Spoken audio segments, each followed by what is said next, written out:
पर महाराज जनक जी ने देखा स्वप्न में वो एक बहुत गरीब आदमी हो गए। इतने गरीब हो गए कि खाने को नहीं है। उन्होंने भिक्षा मांगी तो भिक्षा में कुछ चावल दाल मिले। तो एक मिट्टी के पात्र में चावल दाल पका रहे थे, वो पकने वाले ही थे कि दो सांड लड़ते हुए आए, वो सब बिखर गया। तो इतने भूख से व्याकुल थे कि ये क्या, और आंख खुल गई तो देखा राजमहल की सुंदर सैया पर सो रहे। उनका ये सत्य कि वो सत्य। सभा में आकर के बड़े बड़े ज्ञानी वृद्ध महापुरुष रहते थे। पूछा यह सत्य कि वह सत्य, कैसे पता चले कि यह का आपका तात्पर्य क्या है और वह का तात्पर्य क्या है? तो कोई सही उत्तर न दे पाया। एक दिन बालकों के साथ अष्टावक्र जी खेल रहे थे और उनके पिता को राजा जनक जी ने जितने विद्वान थे सबसे पूछा और उत्तर न मिलने पर सबको नजर कैद कर दिया कि जब तक उत्तर नहीं मिलेगा कोई भी विद्वान अपने घर नहीं जा सकता। तो बड़ी प्रवीणता थी अष्टावक्र जी में। तो बालकों ने खेल खेल में कहा यदि इतने ही प्रवीण हो तो अपने पिता को जनक की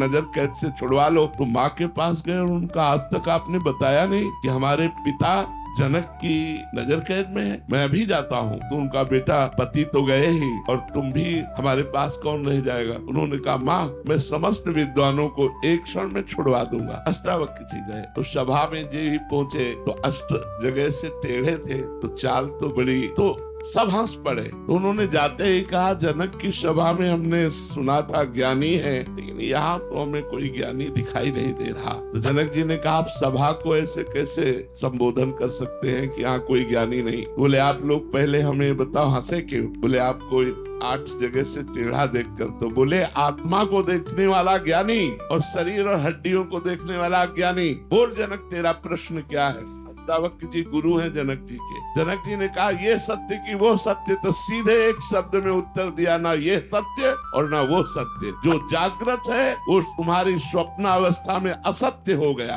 और जब जागृत में आए तो स्वप्न अवस्था असत्य हो गई। इसलिए न जागृत सत्य न स्वप्न सत्य।